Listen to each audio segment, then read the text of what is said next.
Hello, everybody. Craig Wessels here from Yank on the Footy, and welcome to episode 298, coming to you from Sandusky, Ohio, chilly and windy Sandusky, Ohio. Thanks for giving this episode a listen. This is my first preview episode for the 2024 season, and in a moment, I'm going to be joined by David Verner of the Creedcast as we preview his beloved Port Adelaide Power for 2024. Now, don't forget that if you're interested in having your local footy club getting a shout out during an upcoming episode, make sure you drop me a note via an email at ayankonthefooty@gmail.com. Hit me up on Messenger, on Facebook, or on Twitter at yank_on, or on Instagram, or even on LinkedIn. Love being able to highlight these clubs. You can also do it through my website, ayankonthefooty.com. Now, today's club of the episode are the Kalangadoo Football Club of the Mid-Southeastern Football League in South Australia. And the Magpies, they are gearing up for their 2024 campaign. Checked out their website a little bit, did a little bit of digging on the game day website as well. Both their senior and reserve sides are coming back in 2024 as defending premiers. I've not seen that happen for too many clubs that I've given shout outs to each and every year. So congratulations to the Magpies. I wish them the absolute best. You can find links for the club on my show notes if you'd like to check that out. Now, ladies and gentlemen, don't forget that in July of this year, I will be making my first trip to Australia. I'm going to be spending the bulk of my time this trip in the Melbourne, Geelong area. So if you got some ideas for sightseeing, if you want to help out the podcast as well, I'd love to meet up with you while I'm there as well. Remember, you can do that over on my website at ayankonthefooty.com. You could click on that Buy Me a Coffee button, or if you want to check out any of the club, the podcast material that's on my Redbubble page, you can certainly do that as well. I have a couple new designs that are going to be coming on board here very quickly, hopefully related to the trip itself. I can't really call it a world tour, although I am going to be going halfway around the world, or 2/3 of the way around the world, in order to do this. But very excited about it. Mapping out some places that I plan on visiting. If you got some ideas, please reach out. I'd love some suggestions. I'm hoping to see as much footy as I possibly can from the AFL level all the way down to local footy. I want to see how those local community clubs are how they tick and how they are the lifeblood of those local communities. So let's go ahead and jump into my chat with David Verner. I hope you enjoy it. All right, ladies and gentlemen, I am absolutely thrilled to be welcoming my guest. I do have to, mention this is another Port Adelaide preview for 2024, and yet it's another David, but it's not David Lloyd this time. I've had David Lloyd the last couple of years, and David, Verner, thank you for coming on today, sir. I appreciate you taking time out of your day. No, I'm so happy to be here. I've followed your work for a while and really appreciate what you do as spreading the word of AFL overseas, and particularly in the States where I'm located now, which the more AFL recognition we get over here is fantastic. Well, and to come on here representing the mighty pair, following in the great footsteps of another great pair fan in David. He's a great bloke, so I hope to do the Davids of the Port family justice. Yeah, I'm sure you will. He's for those of you who may not have listened to those, David Lloyd had this arrangement that had gone on for the last several years, that he lives so close to the training facility that when he would go, the coffee shop he would go to would be the same one that Kenny Hinckley would frequent. And on days that the club had won games, that David would buy Kenny Hinckley's coffee for him. On days that they had lost, Kenny Hinckley bought his coffee for him, which was it's incredible. Yeah, I mean, that sort of thing just does not happen here in the United States. Mm-hmm. It doesn't. You're living in Los Angeles. I'm gonna guess that you're never going to be picking up Starbucks for LeBron James. No, nor Shohei Ohtani or any of the other number of stars that are. It's a star-studded town, but I don't think I'll run into any of them in the coffee shop. That's for sure. It's that's not to say anything negative about you at all. It's footy. Sports in the United States is a completely different animal than sport around much of the world. Now, I would say that maybe European soccer would probably fall into the same category as sport here in the United States, with some of the salaries and I don't follow soccer, but I've seen where many of them get paid extraordinarily well. it's too bad I had no coordination at all, at any point in time in my lifetime to partake in that sort of thing. So, you are part of the Creed cast, and before we jump into Mhm. talking about the power for this, tell us about the Creed cast. The Creedcast and just the Creed page is something my wife and I started during COVID. Actually, she got stuck over here in Los Angeles while I was still in Australia when we were originally intending to move, and so we were apart for a year. And she was just looking for something to do because obviously lockdown, and was doing little doodles and was like, "Let's do some merchandise." And I was like, "I've been wanting to do a podcast," so like we kind of just combined forces and that's how it started. And then since she started working, she's kind of just left it to me because she's like, you're a nutcase, and that should be your thing. So I've continued. I just love doing it. I found it weirdly, as someone who's a passionate parochial fan at times, and can let it get ahead of myself on it a little bit. I found that doing the podcast was a kind of a cathartic way of dealing with, it was always fun to do it after a win, but when we're losing, to have to, if you're just a fan, which is and you just deal with the loss, you get angry and stuff like that, and then but to actually have to think about it, think through it, and take a objective lens to your own team's performance is actually, I found it quite a healthy way of growing as a person, as a Port fan, because otherwise I was just probably going to end up destroying my own sanity with some of the, the 2022 season and some of the finals losses. So, Right. I just continue doing it, and it's this will be the 4th year I do it this year, I think. Okay.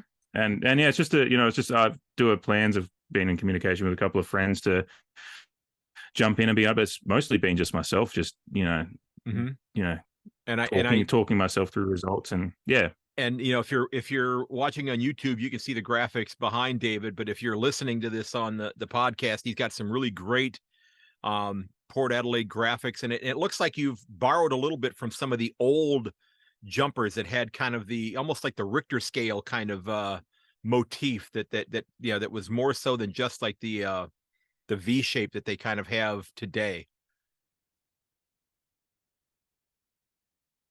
And I think you froze on me right there for a second. So hopefully you'll unthaw there.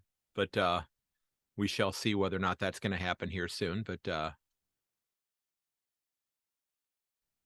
I'm going to go ahead and pause here for a sec. Okay. All righty. So yeah, we had a little bit of a hiccup there, but we are back. And I'll be honest, I completely forgot what I had asked you when we froze there a second ago. But it was, I talked about the podcast and you started talking about, if people were watching on YouTube, that was the last thing I heard. Yeah, about the background, because it looks like the older jumpers that had kind of like the stripes on it. Yeah, this way. There's a couple of ones that between me and my wife we've done, but yeah, it's just the background here is, again, like I said, I've said to you off air, we're in the process of moving, so the background, if I didn't have a Zoom background, was going to be chaos. So I was like, I'll just throw some port colors up there and have a chaotic theme rather than just moving boxes. That's complete. I like it. I like the Port Adelaide color scheme. I mean, I as you can see, I'm a cat supporter, but I like the Port Adelaide, and I'm somebody that does that does not I came to the game so late in life that I don't have in my DNA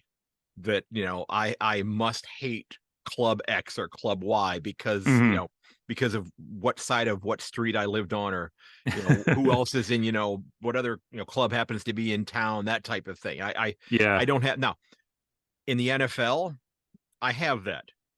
Okay, I have that in the NFL. And I've said if my first wife owned an NFL team and they were playing against the Baltimore Ravens, I would sit in the owner's box with my entire ex-wife's family to cheer against the Ravens because I loathe them. So, well, there's a unique history to that one as well. With yes, the old the original iteration of the Browns moved, and that kind of betrayal and all that. It's yeah. So, you started this a few years ago. How did that? Now, did you get stuck in South Australia, or were you unfortunate enough to, and I mean this, I'm going here soon, but Victoria was one of the most restrictively locked down places on the planet during COVID. So were you in South Australia then? I was lucky. Yeah, I was in South Australia. I was at because I was starting the process of to sell our house back there, and then COVID happened, so I just got stuck at the house, and luckily my parents live nearby. And once the original couple of weeks of the first kind of that late March lockdown happened, we were able to move around a bit, and pretty soon after that, we were able to go back to our workplace and start. We still couldn't open it up. My family and I were running a bowling alley back there, and we just did some maintenance and some additions to it. Like we put in new bowling machines while we were closed. So it was just things like that, and I was able to just go visit some friends that were close by. So it wasn't too bad. But yeah, the wife was over here in Los Angeles, which so there was a lot. Got pretty used to using Zoom in that year as well. Yeah, I bet. Yeah, I bet. And California was somewhat restrictive in terms of their lockdowns as well. So it's neither one of you was going to be able. Is escape the right word? Yeah. She was finally able to fly back at the start of 2021. She flew back and did 2 weeks quarantine in Sydney with a view of. She had a view of the Harbour Bridge, so she was in a nice spot for 2 weeks in a hotel room. She said it was great. She said she was lucky enough to have good food and a nice view, so she flew through it for her experience with it. But good deal. Yeah, but and for being in South Australia, to bring it back somewhat to footy, it was great that we were able to get restricted crowds back, and me having a Port membership, I was able to get to 3 or 4 games during the regular season there still. Okay, and then obviously the finals of 2020, I went to both of the home finals as well. So it was a weird year, but it kind of borne out this creative endeavor to continue to support the club. It all came from that. If I hadn't been locked down and had too much time on my hands, I don't know if I would be doing this. So while it's not something I ever want to go through again, obviously the pandemic the tragic stuff that happens. No, you're absolutely right there. That's it is. It's very unfortunate that it happened, but a lot of people came through it, bettered themselves, if you will. You and your wife found a way to collaborate on something, even though there was a significant amount of distance between the two of you. Okay, I think that was at my end this time. So my Wi-Fi is actually usually pretty decent. So I'm not sure what the heck is going on. Oh, it's one of those days, isn't it? Yeah. Well, we had about 3 hours of horizontal rain here today, but I was saying as it froze up that and it's down to about 30 degrees Fahrenheit here today, and it's going to get colder over the next week and a half. So that's cold. I can't really complain. Like I'm here in LA complaining about some cold, LA cold weather, but that's cold. Well, that's what people have told me. They said, when you come in July, it's going to be wintertime. And I said, wintertime, that's going to be about 12 to 15 degrees Celsius. That's shorts and t-shirt weather for somebody like me. Wintertime for me, last year at Christmas time, it was minus 17 Celsius with about 50-mile-an-hour winds at my house. So yeah, I think I'll be okay. I'll bring a sweatshirt along, but I think I'll be all right. I mean, you'll be fine. You'll be fine. Even with that southern Geelong kind of that cold. Yeah, that's nothing compared to what you've lived through. So so I have to ask, how is it that and you said it was a really interesting story, but you're from South Australia. You said you were about an hour north of Adelaide, if I'm not mistaken, from what you shared with me. But you ended up going to college at the University of Oregon on the west coast of the United States. How in the world do you end up at Oregon? Did Phil Knight and his Nike stuff have that much influence in South Australia that you said, boy, I love all these color combinations for the football team there? Well, that could have. I mean, that's not the story, but those early iterations of when Port Adelaide entered the AFL, we had Nike for the first 6-7 years there, including the grand final win. We were in Nike gear, so but that wasn't it. I actually did some travel when I was in 2008 and met a bird from over here that she was living up in Oregon, and I had no, I was a couple of years out of high school, didn't have much direction apart from finding the nearest pub with the coldest beers. And but I was lucky enough to have a pretty supportive family, apart from the fact they're all Crows fans, that everyone's got to have their crosses to bear. But they'd always said, look, whenever you get your act together and want to go to school, they expected it to be in the Australia, not in the US, but they just said, hey, look, if you want to head over to the US and go there, then we'll support that too and help you out. And I think they were desperate for it because they just wanted to see their boy have some direction. Yeah. So that's it. And then that school ended up being Oregon. So I mean, I'm noticing it. I'm noticing a theme here. First of all, you rebelled against your family, who were all Crows fans, and became a Port supporter. You followed a bird. You followed a bird to a school whose mascot is yet another bird, the duck. So are you sure you're not a closet Adelaide supporter? You just don't want to admit it? Oh no! Like if you know me and how and my fandom, no, definitely not. Okay. Yeah, no, I was as you were starting to say that, you're saying putting the connections together. I was like, damn, this is gonna be the bit that everyone grabs onto. But no.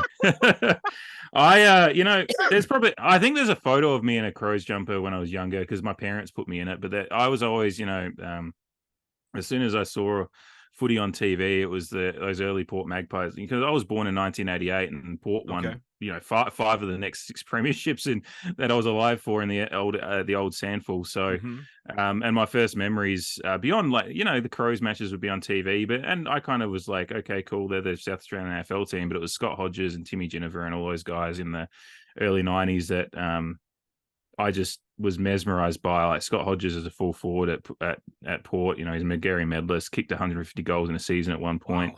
Wow.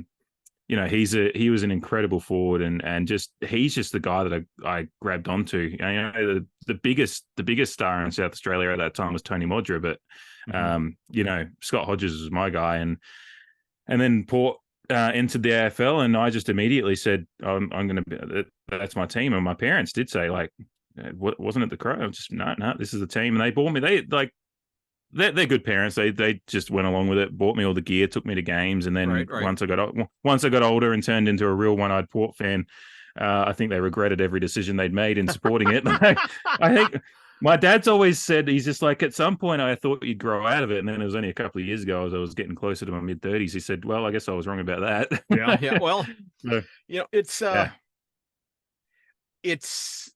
it's a great situation in terms from a rivalry standpoint, because you have, and it's like Perth, it's like Sydney to an extent, where you have just the 2 clubs there.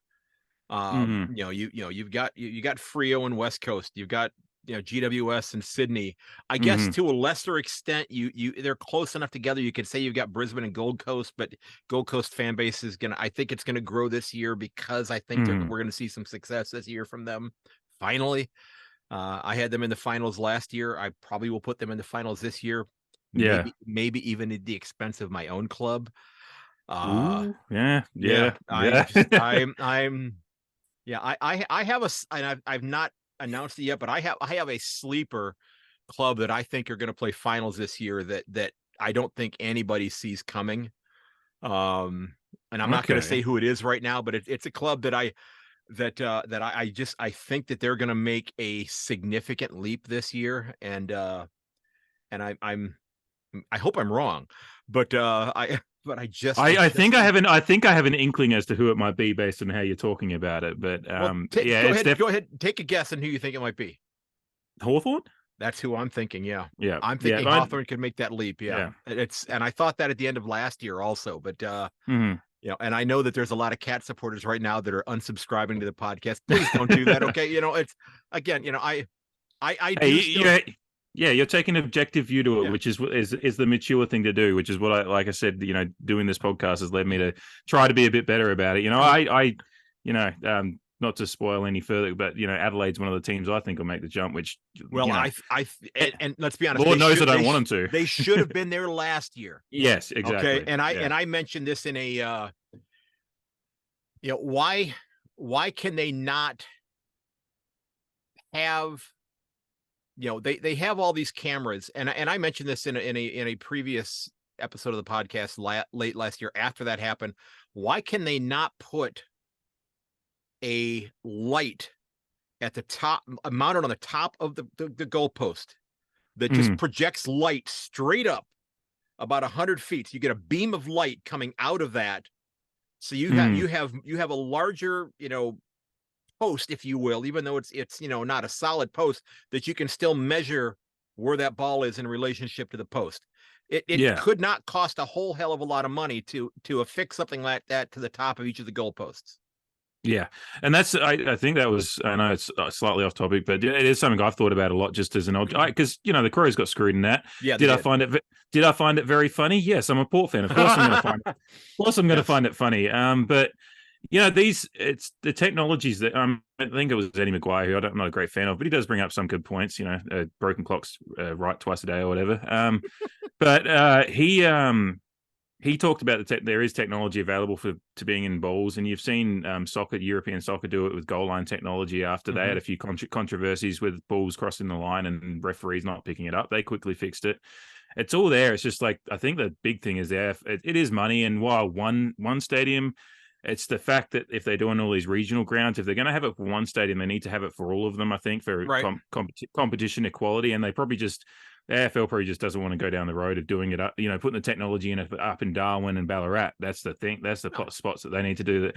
They should, because the AFL makes a decent, even after COVID, they've done pretty well still. They make money. Right. And if they want the competition to not have these controversies, they should just, you spend the money now, you make it back later, and some, with a better, fairer competition that doesn't piss off all the fans that go to the games and rightly get screwed out of what the Crows got screwed out of that one. So and all those fans absolutely do deserve to be aggrieved by it. Again, it was funny for me as a Port fan waking up, because I didn't watch the game. I just woke up and went on Twitter and was like, "What the hell happened last night?" Yeah, and it was nuts. And when you saw it,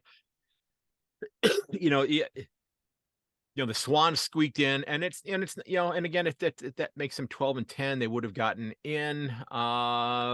They would have. I think how it worked out, the Crows would have made it if they'd given them the result. I think. Yeah, well, they would have been 13-10 instead of 12-10. Yeah, they would have been 13-10. So that would have put them. I'm looking at percentage-wise. That would have put them up at like number 6. Yeah. It was a big swing. Yeah. So they would have played a home game against St. Kilda. And probably won it. Like, they were really good at home last year, Yeah. And the other thing is, like, everyone, and it's the other side of it was like, don't get yourself in a 40-point hole if you want to, and good that's point. All the things. And there is umpiring decision. It happened in the Premier League this year. Liverpool had a goal overturned for an offside that wasn't, and it was because it was a miscommunication between referees. So the fact because that was the one thing I didn't like, because you had an Australian commentator saying this stuff doesn't happen overseas, and you watch the NFL, you see the calls all the time. Happens in the Premier. It does happen everywhere. It's just all leagues have the problem that they do need to train the staff, just need to be a bit better. But it's also the fact that some fans abuse them too. So it's going to happen everywhere. I don't think it'll ever be quite perfect, but when there is solutions to make it better and to reduce the chance of it happening, especially something like that was quite egregious. Just invest the money into it and make it a relic of the past. Okay, so looking at Port Adelaide, we're going to probably not talk about the Crows anymore today. So that makes me happy. Your parents have just tuned out.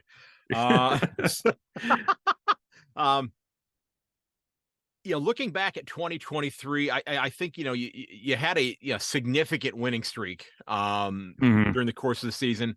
Now, I guess I have to ask: which camp were you in? Were you in the Kenny has to go, or before the season, were you in the Kenny should have gone at the end of 2022, or were you in the let's bring him back for 23 and see what happens camp? I'm in the camp of he's had a long enough leash, and he shouldn't have been re-signed the last couple of times. Okay. So yeah, I especially after 20, After the 2021 prelim against the Bulldogs, I thought was just there's no excuses for that. And that comes down to, like, I am a bit more pragmatic about it. Like, I do know the players have a role in that. And, like, I think the players just gave up, like, just didn't give the effort on the day either.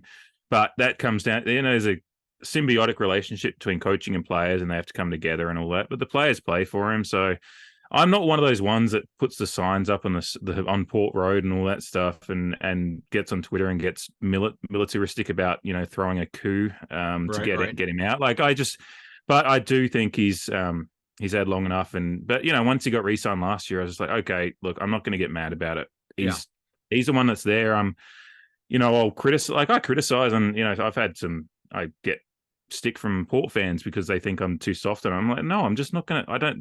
What's the point of saying Ken Hinkley's a dickhead on Twitter? Like, I'm not going to do that. I'm going to criticize as constructively as possible and hold him to account. But then equally, when we go on a winning streak like that, I'll give him the credit. I won't get.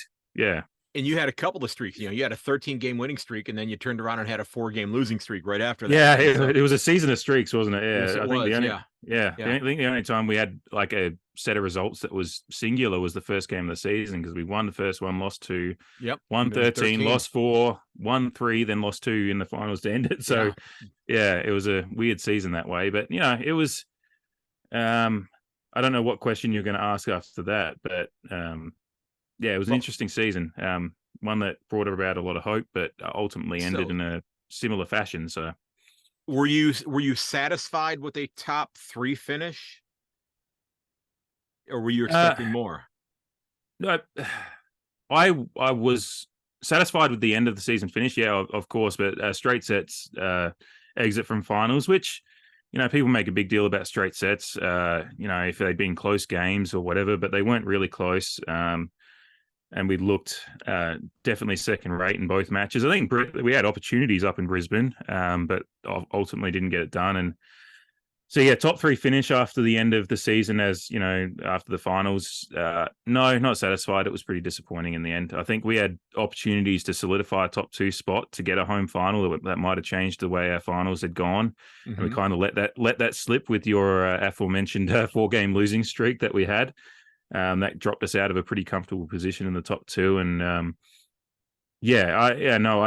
it was pretty disappointing in the end to have such a season of hope that looked like we were changing some of the conventions of what Port fans thought Ken Hinkley football was, and then it ultimately just ended the same way. So ends with a lot of questions going into this season as well. And for me, that's not satisfying, especially with the list we have. But right. We also do have high expectations, but it is a pretty unsatisfying thing to go out in straight sets when you've at one point had a 13-game winning streak that was full of some pretty inspirational results at times. So are you've got a list that has a few older players who are definitely on the the last few holes of the golf course, if you will. Travis Boak, 35, he'll be 36 by the time the season finishes. But I think that probably 99% of 36-year-olds around the world would say, I'd like to be in the same shape that he's in. Jesus. But I'm turning 36 in a couple of weeks, and damn, you best believe I'm not in that shape. So And Charlie Dixon struggled to stay healthy last year. He had a lot of little injuries that just kept creeping up on him, and it's Trent McKenzie's going to be 32 this year as well, and you've got a couple of other players, 3 other players who will be 30 by the time the season's up.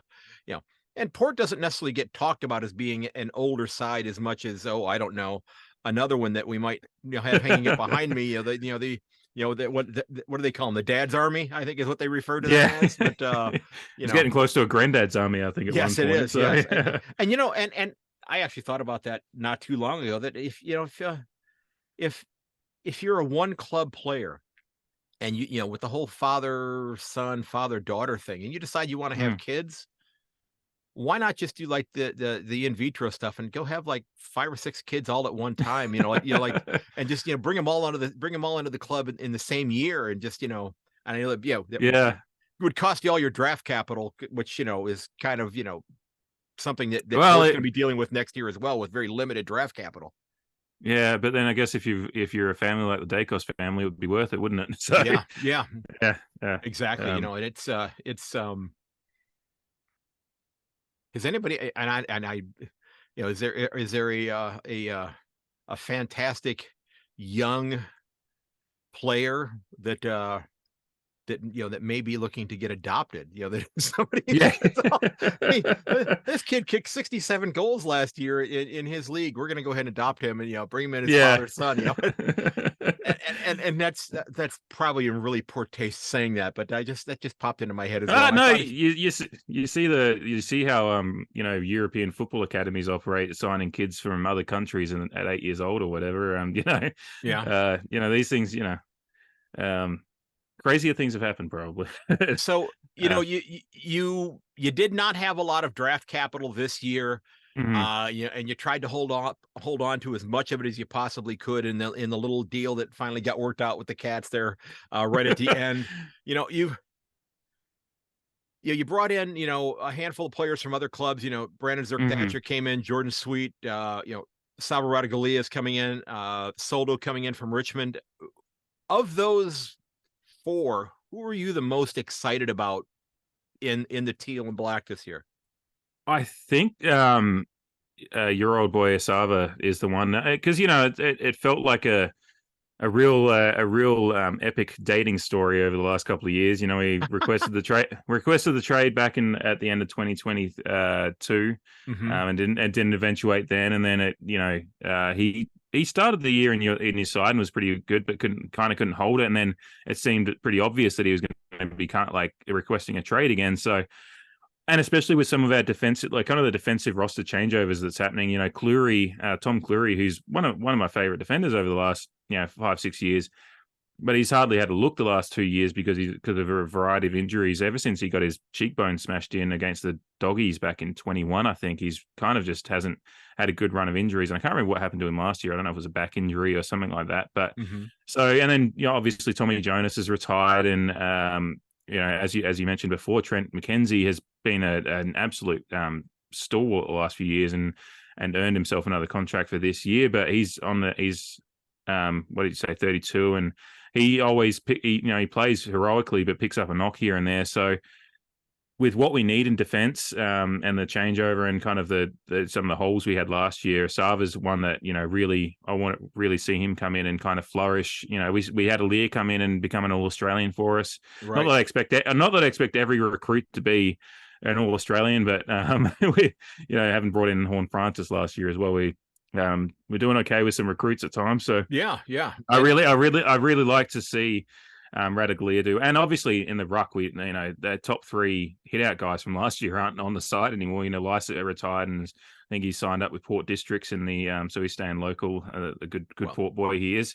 And Brent Eagle and Hayes were delisted as well. So it's basically a new ruck division. So Asava's the one I'm most excited for because I yeah. think he's an exciting player, and it'll be fun to see the partnership he forms down there with the likes of Alir and whoever's aside him, Zerk Thatcher and co down there. But I am interested to see which of the rucks holds it down. Like if Soldo comes in and really flourishes, having because he's probably the default number one ruck at the moment. But you've Yeah. got Jordan Sweet having come in as well, and then Dante Vicentini came in last year for us, and a young recruit from a draft pick from a couple of years ago. So yeah, there's a lot of excitement in the recruits because we got everyone we wanted. Yeah, yeah. And so, yeah, And it cost you because you're going, you've got a second and a third rounder next year, and that's it as yeah, far as yeah. draft capital. So, I hope that there are not any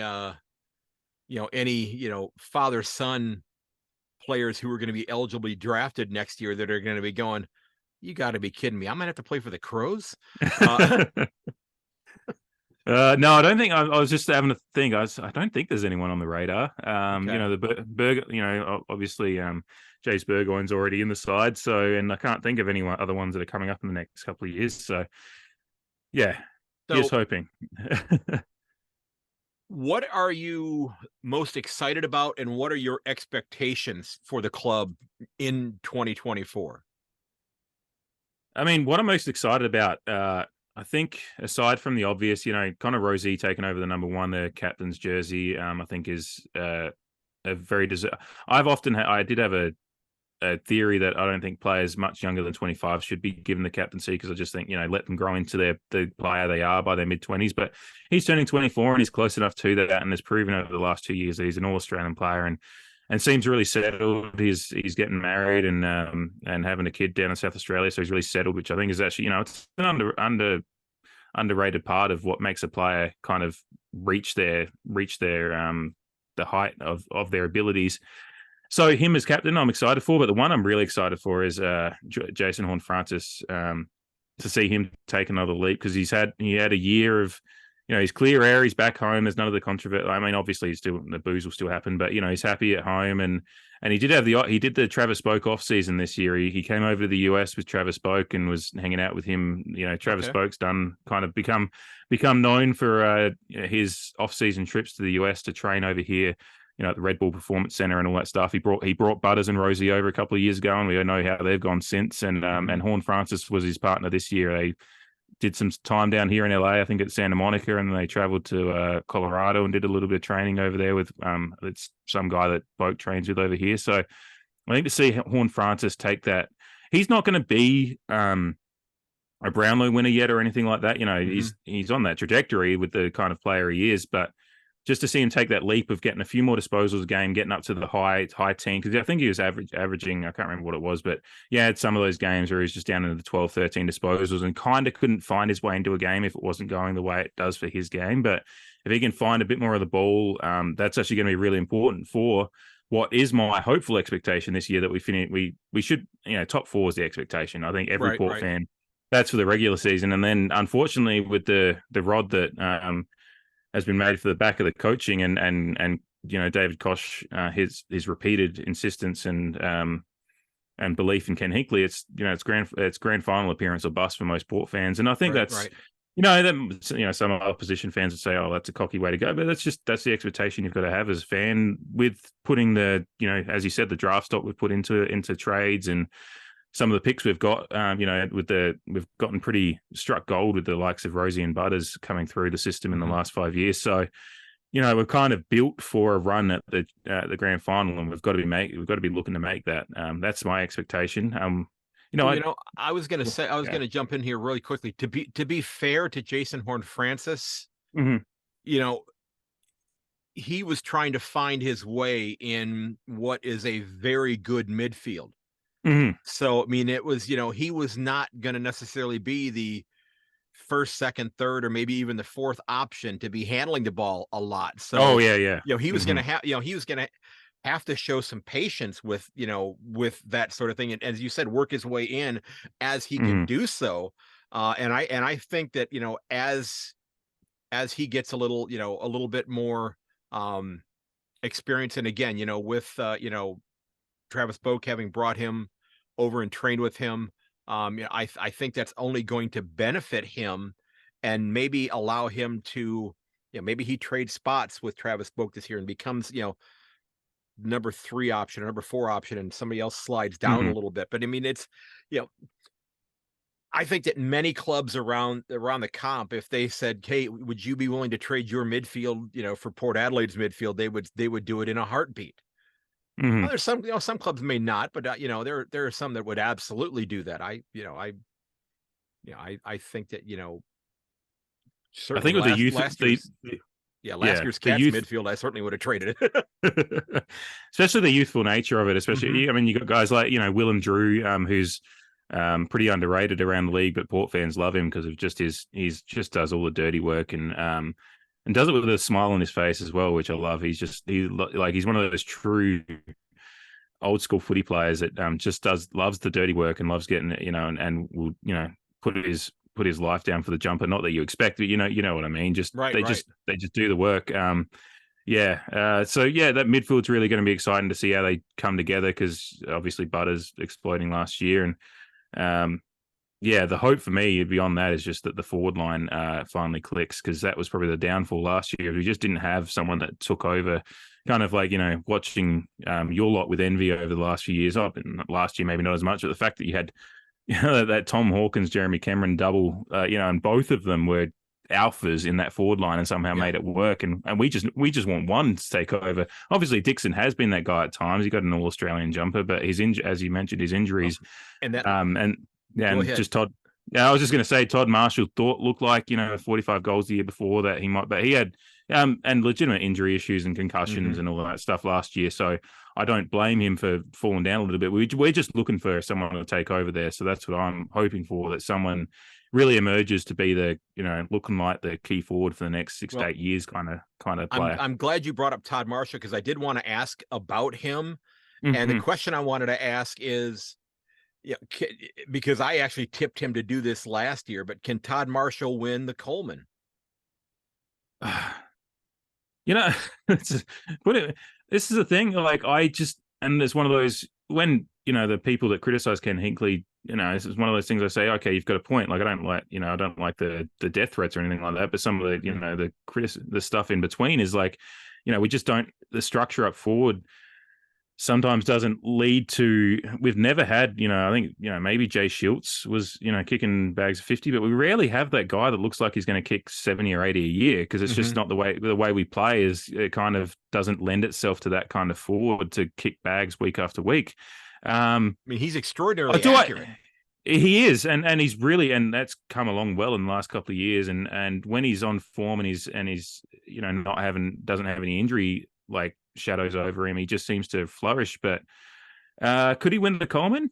I would not bet on anything on it this year. I just don't think we're quite at the level of having one of those players. But could he explode for maybe 40? Maybe get to 50 this year? That's what I'm hoping for. Because he's probably the most likely. Obviously, Ollie Lord flashed some real skill and brilliance last year, but he's young and he's going to have some of those growth troubles. The one that I wonder will find his way back in, and if he does, he might really take over. Like Georgiades is the big right kind of wild card. Could he come in and get back to his best with some experience under his belt now? He could be a wild card that could change things completely. Only 2 games last year for him. So I mean, it's this is a guy that if he comes back in, I mean, that just that lessens in a way the burden that you would be placing on 35-year-old Charlie Dixon's body to be the guy, and it helps to start that transition, if you will.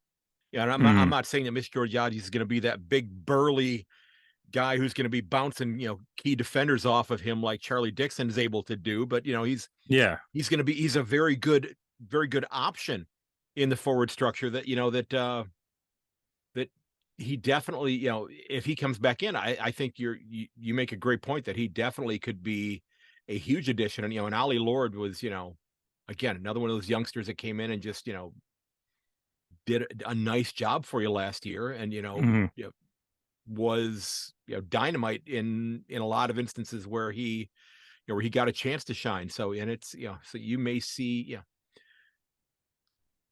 Okay, so that question I asked about Todd Marshall winning the Coleman, no, he's probably not going to, because you guys got a hell of a lot of options down there right now. Yeah, that's it. And then I just don't think we play. We don't play in a way that lends itself to someone really just being like the key target. But yeah, I'd love to see some of these guys just to have a good free run at it with that. Exactly. Especially Marshall. Like concussions in sports obviously is a hot topic, and you worry when a guy's had a couple. So that'll be the question. If he can get through the year without a concussion, then because I think that kind of knocked his confidence a little bit. Even though he does play bravely anyway, but it just confidence levels can sometimes go. So but just that forward line to maybe function a bit more smoother than the Dixon in and out, and playing Dixon on one leg towards the end of last year really kind of derailed that momentum we had earlier in the year. So yeah. So you've got I think you could argue that for finishing top 3, I don't think you can be too upset with the way that the fixture came out for your club, because you've got 7 of your first 10 games are at the Adelaide Oval. Yes, I mean, that's not bad at all. Your first 5, you got the Eagles, the Tigers, the D's, the Bombers, and the Dockers, and it's not exactly a murderer's row, if you will. And I think And this is again another one of those little predictions that I have here. I think the Demons might actually slide a little bit this year. I worry about everything going on with Clayton Oliver. Hmm. And And speaking of teams with forward line issues, like yeah, exactly. Yeah, exactly. yeah. Would they trade their forward line with yours? I'm sure they would in a I heartbeat. think Yeah, they would. Yeah, absolutely. yeah, Yeah.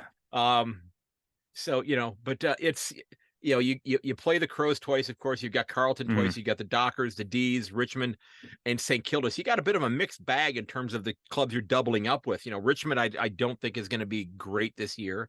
I think Hmm. you're going to be in a bit of a transition. Fremantle, who knows what's going to happen with Fremantle? They could be they could be anywhere from 5th to 15th. I don't know with that yeah, team. it's, I think they rebound a little bit, but I was surprised at just how chaotic they were last year, yeah, and after I, such a promising year before. So I tipped them out of the finals last year. I didn't have of course, full disclosure for those of you who may be checking out the podcast for the first time, I did not have the Magpies playing finals last year. So how friggin' stupid am I? I didn't even have them in the 8. I think I had them 10th last year. I just, and I mean, I think I had the Cats 8. So I mean, I didn't put the Cats top 4 thinking, oh, they're going to go repeat. I knew they were a year older. So, but I just was not sure that the Pies were going to be able to score enough either, and well, they turned out they did. Yep. So are you like I said, you got to be pretty thrilled with the fact that you got 7 out of 10 at home. So it should hopefully give you a good foundation for the year. Yeah, that's what I like, because I looked at it, and I think I even looked at the first 5 matches. As long as we're playing well and don't start, doing the weird things that Port Adelaide can do, where we just, like that 2022 start where we were 0-5 in a heartbeat, and we're all like looking around, wondering what the hell happened. Right. With Essendon and Richmond to start off, West Coast and Richmond to start off with, West Coast at home should be beating them. That's no disrespect to West Coast, it's just where they're at in their rebuild and their transition.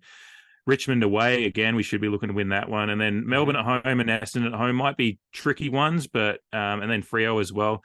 There's a path that you can easily sit there and go, we could be 5-0 heading, and then we got round 6, I think, in Melbourne against the Pies. So I'd hope to be at worst 4-1 heading to Melbourne for that one. And like I said, there's a path to, as long as we're fit and playing the footy that we showed at the most consistently at the best of times last year, there's no reason we can't be 5-0 heading to the G. And then it's just a test against the reigning premiers and wherever they're at that point. But and a good test, because we do need to start winning some of those big away games. But right.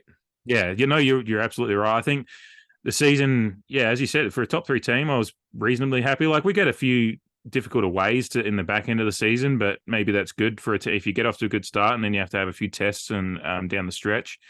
It's sometimes good for a footy team to galvanise them a little bit, as long as, again, it all comes down to injuries and all those intangibles you don't actually know until a season gets underway. But the foundation, the foundation's there to build in the first month or two to, be heading into, halfway through the season with, 7-3 at worst, 8-2. Like, you could be, and you only need a few bounces of the ball and some of those more inspirational performances we had last year to be really looking at a good start to a really, really good first half of the year. And then that builds, like you said, builds the foundation to bounce into some of those more, those away games in the second half. And right. So, well, you after round 7, which, again, you're home for the Saints then, but round 8, you've got the Crows at the Adelaide Oval, and I don't know who the home team is for that one, but I think the Crows have the first home showdown. Okay. But yeah, it's kind of, you alternate, at least home we're and away home. the rest of the way through from round, basically from round 8 through round 24. You alternate Adelaide Oval and on the road, so you don't have any multi-week home matchups or road contests at that point in time the rest of the way. Yeah, but it's again, like, I don't mind that. I think it's a fixture generally works its way out that way. But having that gather round at home in that stretch in April always helps. Now with the last year and this year, that gather round game against the Dogs kind of was one of those ones that helped. Was the start of, I think it was the second week of the 13-week winning streak. So I think the foundation's there, and then from there you get a few more away games, but as you said, alternates. And it's all going to be those first 5 weeks. If we go 4-1 at worst, or 5-0, I think then I'll be getting pretty pretty lippy on Yeah. social media. No, I won't. But I'll be confident. Like, that 13-game win streak really did, bring some hope last year. And if we can start the season in a similar fashion, then, like I said, the expectation's top 4 anyway. But you want to see it on the field rather than just on Yeah, paper. exactly. So. Exactly. And I think it's a club that should be playing top 4, Mhm. in the top 4. So, um, what concerns though do you have? What are the things that make you go, yeah, but this could happen. So maybe we don't end up where we want to be. It'll be backline issues if Radaglia and Xerxes Thatcher struggle to find to settle in back there. Alir has often been, I call him the straw that stirs the drink back there. If he goes down, it kind of, I think I referred to our backline as a house of cards last year a lot, because it was just like you only need one to go down and it all just comes tumbling down. The backline still concerns me. Not that I'm happy that we brought in the reinforcements, but it's unseen, unproven at this point. And obviously, the ruck was a real issue for us last year. Lycett was a premiership winning ruckman a few years back, but these knee injuries and he just couldn't move around well enough anymore. And so we lost the hit out battle a lot, which obviously we still were reasonable in the clearances, but it was always a struggle to win the clearance battle because we weren't getting first hand on the ball from the ruck. So I want one of those guys, Soldo, mate. Soldo looks like probably the most likely at this, just looking at it in preseason, but who knows? We need someone to establish themselves as a force in the ruck as well. So it's probably the forward line. I said, it's a bit of an unknown, but we've got the kind of horses in the stable, so to speak, in the forward line. It's just how that I'm pretty confident that it'll work itself out. I just don't know how it will. Well, you would the think back line with your multi-headed, multifaceted forward line, that cannot help but get your back line up to speed during training when they're having to train against them. So I mean, it's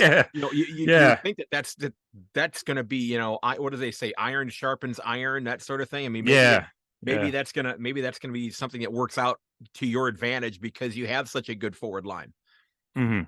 Yeah, I mean, that'll be interesting. Like, like the new boys like Asava and Zerk Thatcher coming in and looking around and going, well, who am I taking to training? Is it Charlie Dixon? Is it Todd Marshall, Mitch Georgiades, or Ollie Lord? They look in every direction and see this big beast of a forward coming at them.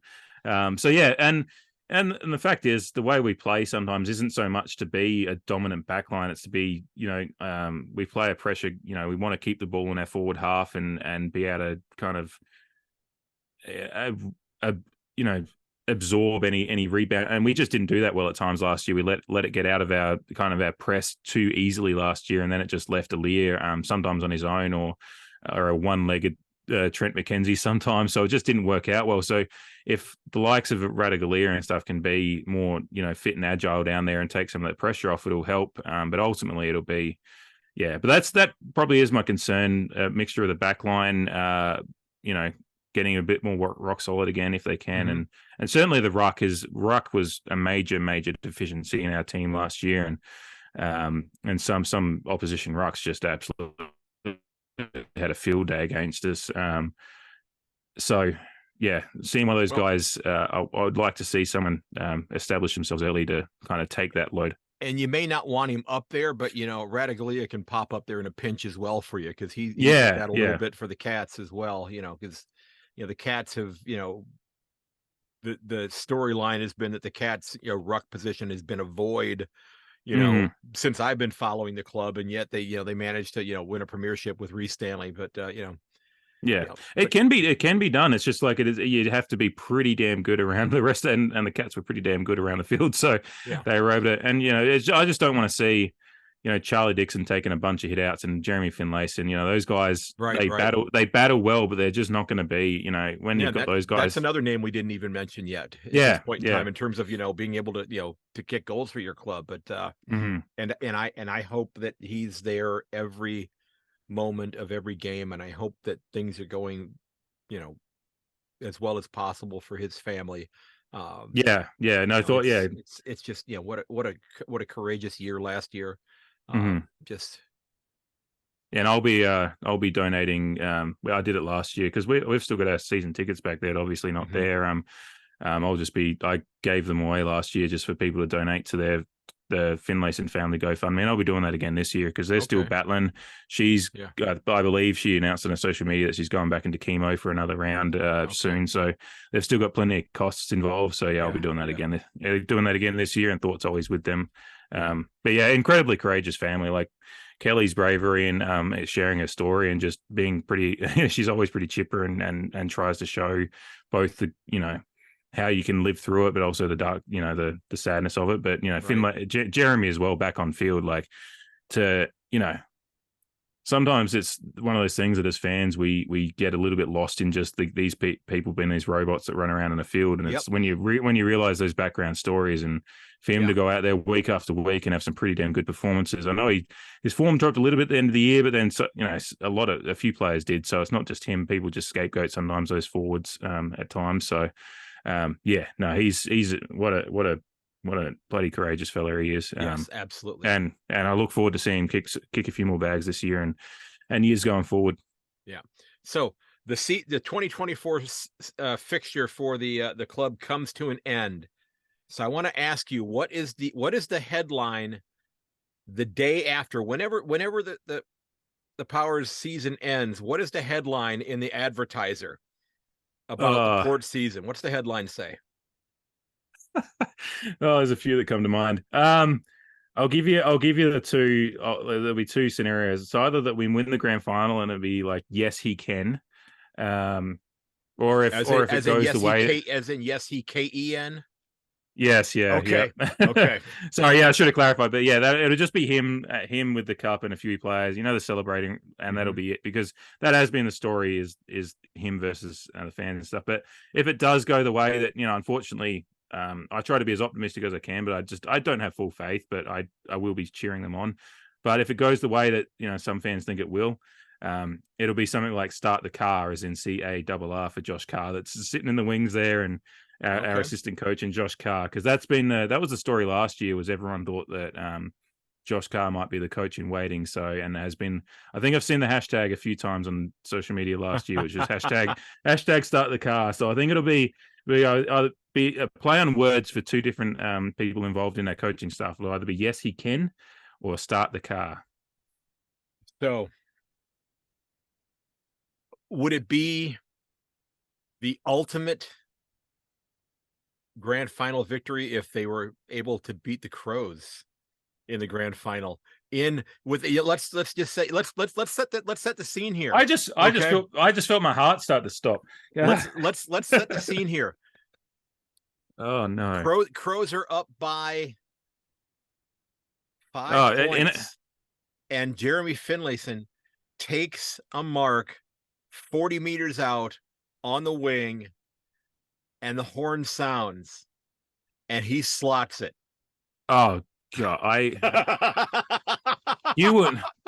My wife might not see me for a week. That'll be a bender to end benders. Oh God, I don't even know if I'd survived that grand final anyway. Geez, and an ending like that would be. I don't think there'd be anything sweeter. Like, obviously, I don't think I'd want to ever play the Crows in a grand final, just because I don't think I could handle the week leading up to it. It'd just be I'd be a stress ball of because as you were talking about earlier about rivalries and all that stuff. That's a rivalry that is deep seated and obviously growing up with it. I don't have much love for that team or at all, obviously. So, but yeah, no, if that kind of scenario presented itself and that's the way it went. If I survive that moment, then that'll be a week to remember. Well, I won't remember it, but hopefully someone takes photos. Because I plan to, obviously located over in the US, but we've kept our memberships, which are, I'm at a level that guarantees me access to a grand final ticket in theory. I know there was some issues with Collingwood fans last year. I don't know. But I've always said that if we get into a grand final, I'll be jumping on a plane, to get back there for it, which thankfully LA to Melbourne's a straight shot. So yes, yeah. And then I'm shopping for flights right now, so I'm yeah. So, are you ready for a few little trivia questions here before we wrap up to see how you do here? I am terrible at trivia, but yeah, Okay. I'm ready. I'm ready as I'll ever be. Okay. Yeah. Well, a lot of these are related to the 2023 season. Some of them are not, but a lot of them Okay. are related to 2023. So, all right. Okay. These four players, all of them who played 25 games last year for the club, averaged more than 21 disposals per game. 5 players, 21 disposals a game, Four and you said players. Four 4 players. players. Okay. Yep. Averaged 20. They all played 25 games. I'm going to say the first 3 will be the All Australians, I think. So Zach Butters, Connor Rosie, and Dan Houston. Is that correct? That's okay. correct. In order, by the way. Oh, there we go. And the fourth, it's not going to. No, Horn Francis had too many games that were below that. That's what I was literally saying earlier. So it's not him. Right. Actually, no, it'd probably be Ollie Wines. I know he had a down year, but I think it was. Okay, yeah. He was at 21.7. Yep. Yeah. Yep. Right. So, yeah. No, he had a down year, but that's for him. Like usually we like to see him up in the mid-20s, but right. Yeah, just shows the level. But again, down year for him, and mid-20s, he's down to 21. You look at the other guys who are averaging 27 and a half, 26, 24. It's there's a lot of hands wanting disposals. In that midfield. Yeah. So, and we are especially when you got guys like as you said, Horn Francis coming in there. Right. And Boak, had a year off the bench a little bit more last year and as a sub, but he's still in there and he, at his best, he's the guy that you want the ball in his hands. So yeah. Okay. I got one right. So I that's better than I was expecting to go. So who are the top 4 goal scorers for the club last year? It's either Finlayson or Marshall, I think that's first. 1 and 2. Yep. Was it Finlayson 1? Yep. You've got everybody. You've got everybody. The first 6 you've answered who you've gotten in order. So when you said I'm not any good at trivia, I'm going to call baloney on that. I wasn't. I thought it was going to be. I get anxiety with trivia. So, but sometimes it bounces. I feel like Pal Pepper was up there. Yes, he's the third one.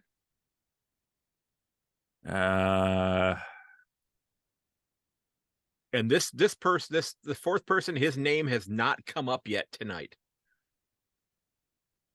His name has not. I want to say Rioli. He had some bags. Yeah. Okay. Willie Rioli had 31. Yep. Okay. How many did Pal Pepper end up with last year? Pal Pepper had 31 as well. Yeah, 30. Oh, okay. So yeah, both of them had 31. Yep. 62 between those two is actually exactly where you want them to be, probably. Yeah. Maybe a couple more, but that's a pretty good effort from a couple of small forwards. Yeah, we just need because I think because Finlayson didn't crack 40, did he? 38.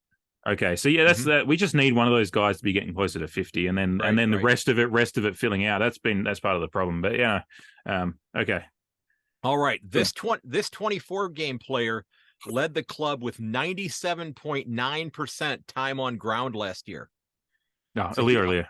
There you go. Yeah. That one I'd seen at some point in the last month or two, I think. So okay. Yeah. And I know he's just like I said, he was the one all year that I was like house of cards if he goes down. And he didn't go down. So great point. Yeah. Now I love this stat. I wish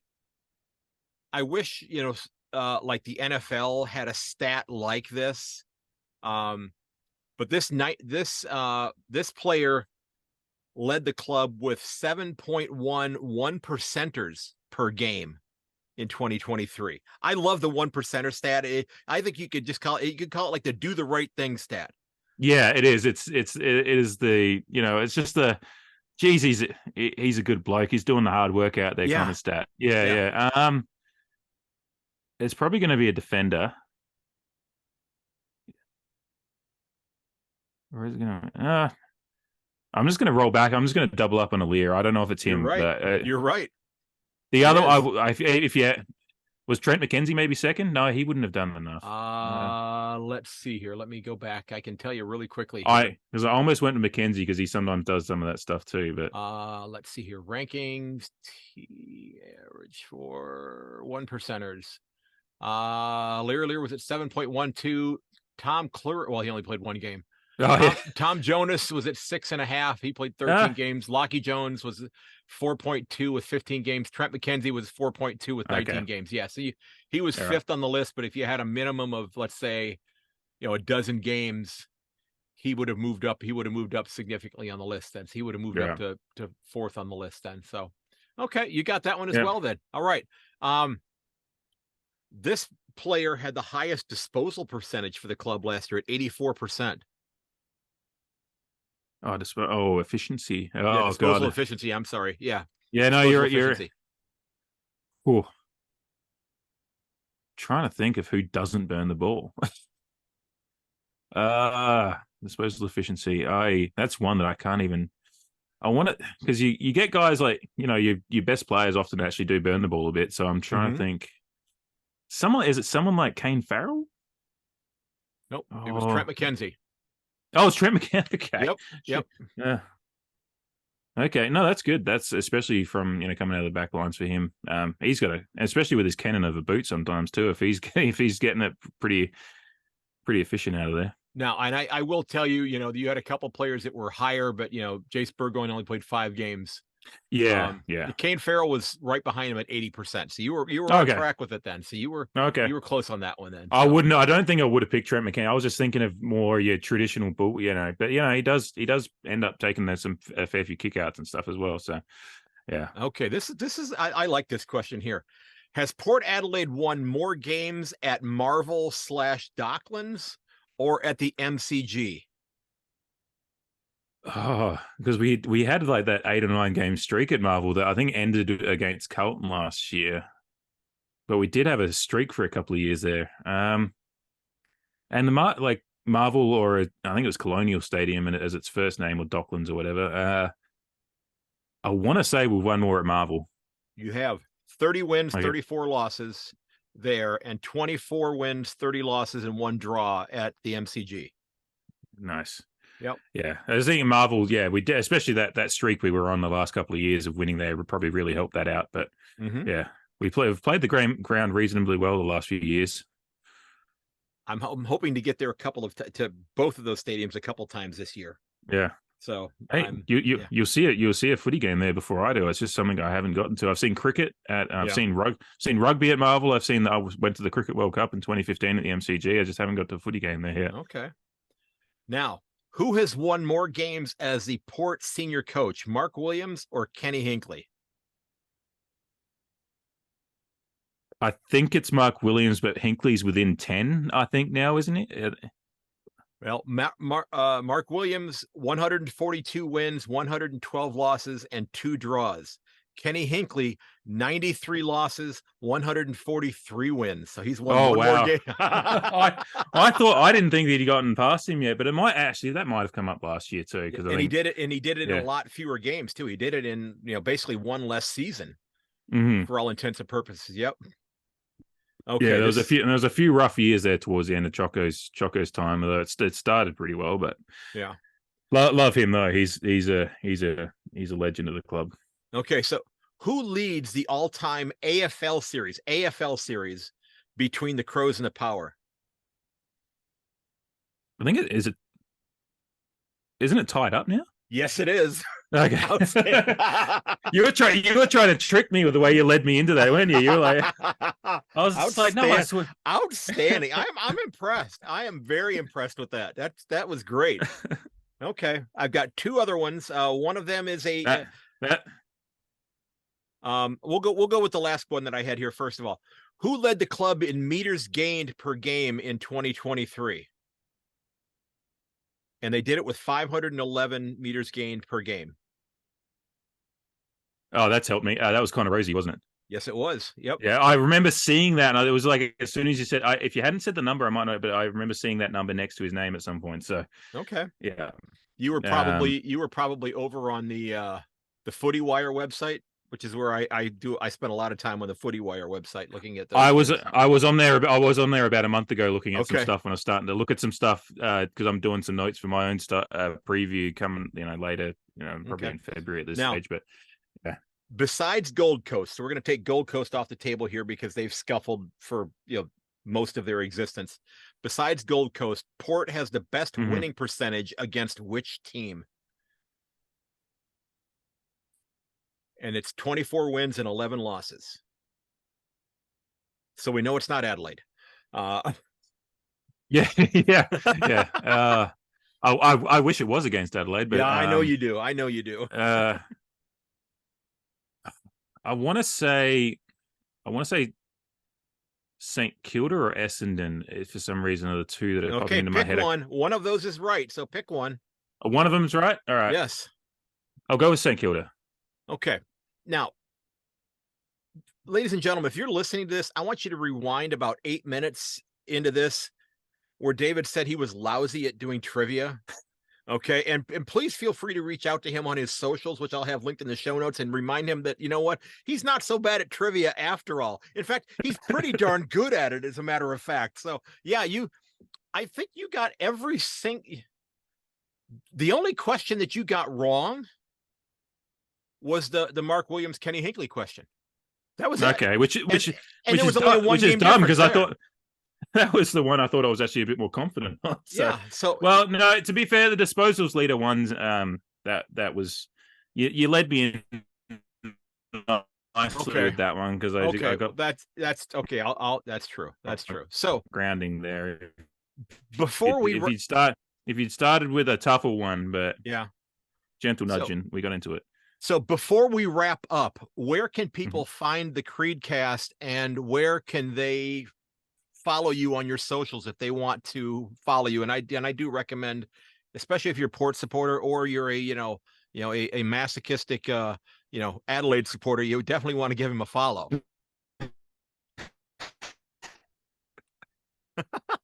So yeah, there's a couple of Crows supporters that I've had good. They understand they understand the kind of the back and forth, and right. you give a bit of. But yeah, underscore the Creed on Instagram and Twitter. Instagram I just post to dumb memes and whatever, but share a bit of share the podcast there. Spotify, Apple Podcasts, Google. If you see that little logo, the word mark there, behind Creed me, if you're watching on YouTube. But yeah, you just the Creed. Yeah, you're kind of breaking up there a little bit, so I will definitely put the information in the show notes. You're getting a little warbly for me right there at this point in time. So podcast is available in most places. I've tried to make sure it's available in most places.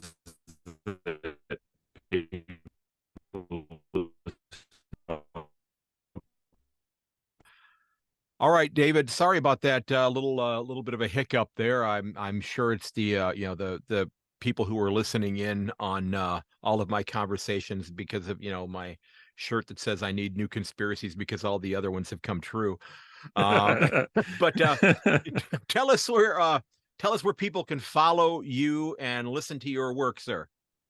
So following on Twitter and Instagram, it's underscore the Creed. So just as it sounds with the underscore in front.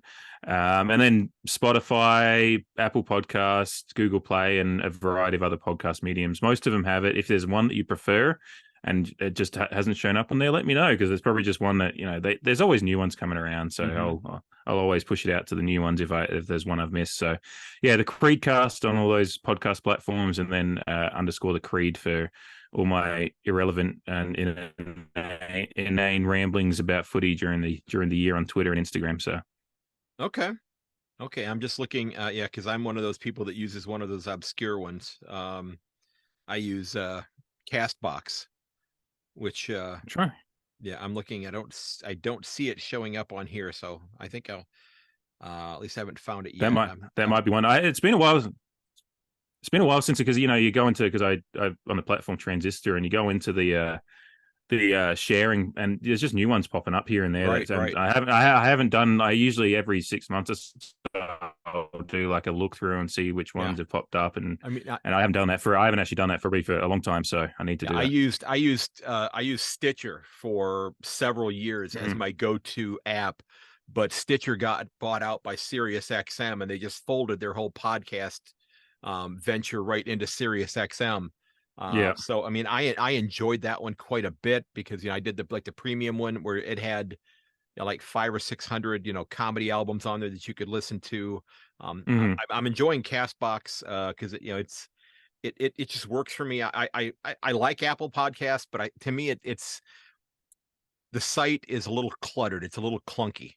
Yeah. It's not easy to Yeah. maneuver your way around in that one as much as Mhm. as some of the other ones. I just prefer. So, um, Yeah. who's who's And joining? that's me with oh, yeah. Yeah, as we wrap up here, who's joining Port Adelaide in the top 4 this year?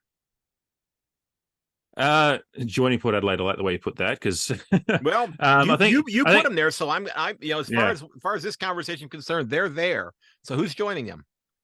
So I think I have Brisbane up there. I'm interested to see how they go while because they're waiting. There's a couple of key players for them that they've brought in Tom Duday and that's recovering from an ACL. And then they've got Will Ashcroft still recovering too, and he was a revelation for them as a rookie last year. So, but they still beyond that they were still incredibly competitive, and obviously we're unlucky to lose the grand final in a way. They were right in the game the whole way, and depending on which side of the fence you're on, you can blame some umpires for it, or like I said, you win. That stuff happens to both teams, but. So Brisbane would be up there, I think, and they're hungry. They're a team that's been up and about, kind of in a similar time frame to Port that they want to get that next step.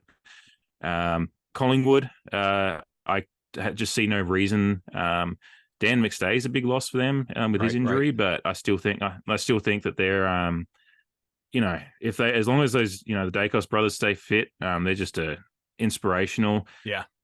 My one caveat would be if Pendlebury and Sidebottom finally fall away, but they seem to be enjoying their footy as much as ever. So until I see that happen, I'll just believe in them. So Collingwood would be up there again, and I want to go with Smokey. I reckon GWS I'd love to see. I'm not like a GWS fan or anything, but I just I'm a big fan of Adam Kingsley. He's a Port Premiership player, so soft spot for him. And I think the way he got that team rolling towards the end of last year and had them very close as well. It would be them or Carlton. It'd be a pick between those two.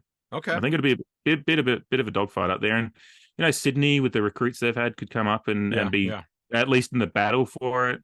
And Carlton as apart from that, it's going to be a bit of a dogfight again this year. It was an entertaining battle for those spots last year, and there's a lot of teams that decent teams in the mix. Yep. Yeah. I think it's going to be. I think you could make an argument that there are at least 12, if not 13 teams that could probably play finals this year, legitimately. So, yep. Well, hey, David, I appreciate you taking time out of your afternoon, sir. I wish you the best of luck with your move and getting settled in. Thank you. Knowing that you are in Los Angeles, I strongly encourage you to double lock the moving trailer when you take things from the trailer into the house before you get back out there. Unfortunately, I see some of the things that show up on television and it scares the hell out of me. So I wish you all the best with your move, sir. Thank you. Yeah, no, we're heading to Pasadena, so it's a nice little spot, thankfully. Okay. So, okay. Yeah. So you're going to be getting up early on New Year's Day for the rest of your life to go to the parade now, then, aren't you? Yeah. Well, I'm hoping my Oregon Ducks will be maybe in the game next year as well, in the playoff there somewhere. So, there you go. I love the area. So I've been to a Rose Bowl game before, so looking forward to it. Now, I've heard getting out of the parking lot after a Rose Bowl game is a bit of a nightmare. Well, if you do what we did, which was go and celebratory, indulge in a few more beverages for a couple of hours after, it's not too bad. Oh, well, there you go. There you go. You wait for the traffic to die down, have a couple more drinks. Obviously, a designated driver aside, and then it's a nice little drive out of there. You just got to plan. You just got to plan appropriately. Sounds good. Yeah. Sounds good. Well, ladies and gentlemen, my guest from the Creedcast has been David Verner. And David, again, I appreciate your insight. I wish the club the absolute best of luck. I mean, I've talked to some fantastic Port supporters over the years. I have a mate from Legends with Bevo who's doing announcing for their Sandful now, which I believe will be now their VFL side.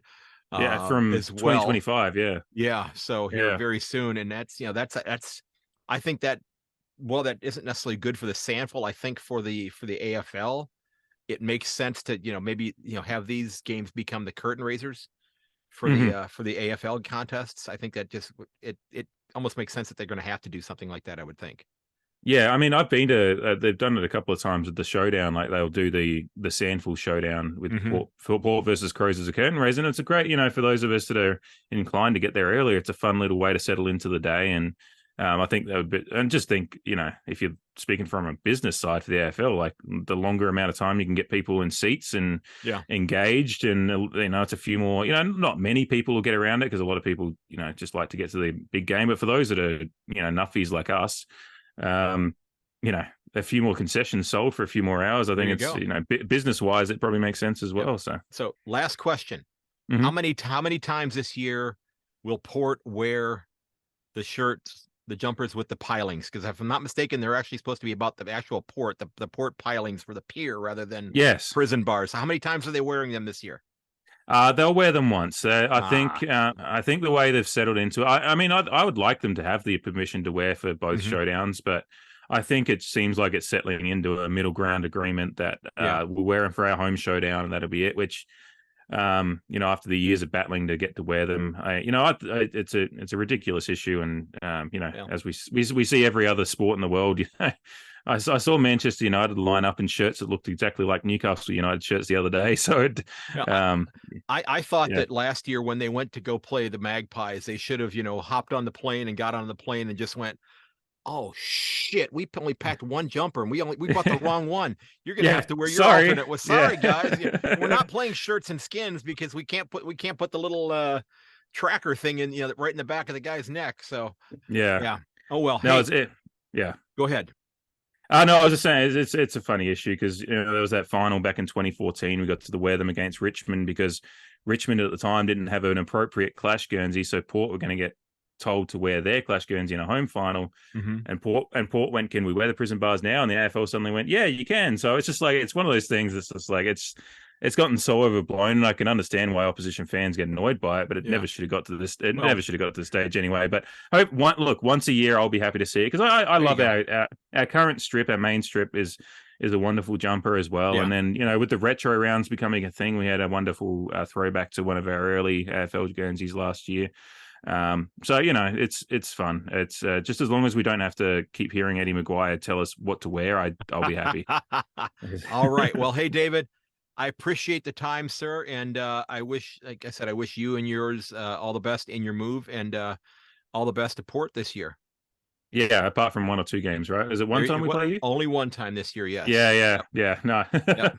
no, all good. Appreciate your time as well, and appreciate what you do for the AFL community Well, over here, and footy community at large, not just AFL. It's there's a lot of footy people that appreciate what you do. So, and I'm trying to do a little bit of it with cricket now as well. So I've I might I've have to I've, redo the logo and put a little cricket ball in the corner there. I've seen that, which is a noble endeavor, because there's a rock song by a band called UMI in Australia that once describes trying to do something difficult as trying to explain cricket to Americans. So, so if you can understand, I'll have to send you the link to the song if I can find it. Okay. But I'll Okay. yeah, no, I'll check that out. if you can find your way into understanding it, then it'll be great because I've failed to explain it to a few friends over here. So, I'll tell you what, I'm loving the T20 format. mhm. The test cricket, I don't have. I think I would like it if I was watching it more, but it's just I That's one mean, of those ones you need to settle in with a cooler of beers next to you for like 5 days straight, right. which is not healthy behavior generally, but yeah, it's something you grow up. But yeah, if you're enjoying T20, then you'll find your way into Test cricket. It's just a different pace Yeah. of game because Yeah. Test cricket you don't need to score quickly, so you can. It's Yep. just a little bit slower. And It's a lot of the batsman the batsman being very defensive. yeah, It's yeah, what it's which yeah.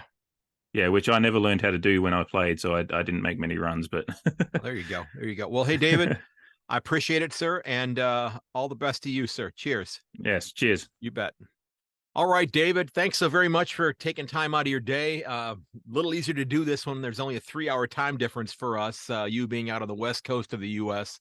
Hopefully, you got slightly better weather than we've had here the last few days. Ladies and gentlemen, remember, you can find everything related to the podcast over at my website at ayankonthefooty.com. You can find links to all my socials: Facebook, Instagram, Twitter, X, LinkedIn. Um, that's at ayankonthefooty.com. I do hope you'll get over there and you'll sign up for the mailing list.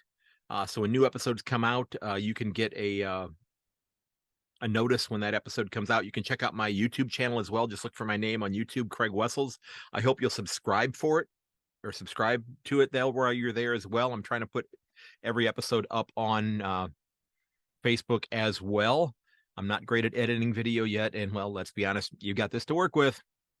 There's only so much editing you can do, and I don't know how to do filters, so you're going to get wrinkles and everything. But again, if you want to help out the podcast, help to defray some of the cost of the podcast, or hey, even getting me to Australia, you can do that with the Buy Me a Coffee button over on my website, ayankonthefooty.com. There's a little yellow button on the right-hand side, then also in the bottom left-hand corner as well, or you can check out the Redbubble store page as well. If you've got an idea for a great guest for the podcast, I have one fantastic one that I can't really announce yet, but to paraphrase a recent president here in the United States, it's going to be huge when it happens. So I'm very excited about that. Again, head over to my website, get on the mailing list. Ladies and gentlemen, I appreciate you checking out the podcast. I truly, truly cannot thank you enough for the kind words. And as always, may your dribble kick never hit the post. I will catch you later. Cheers, everybody.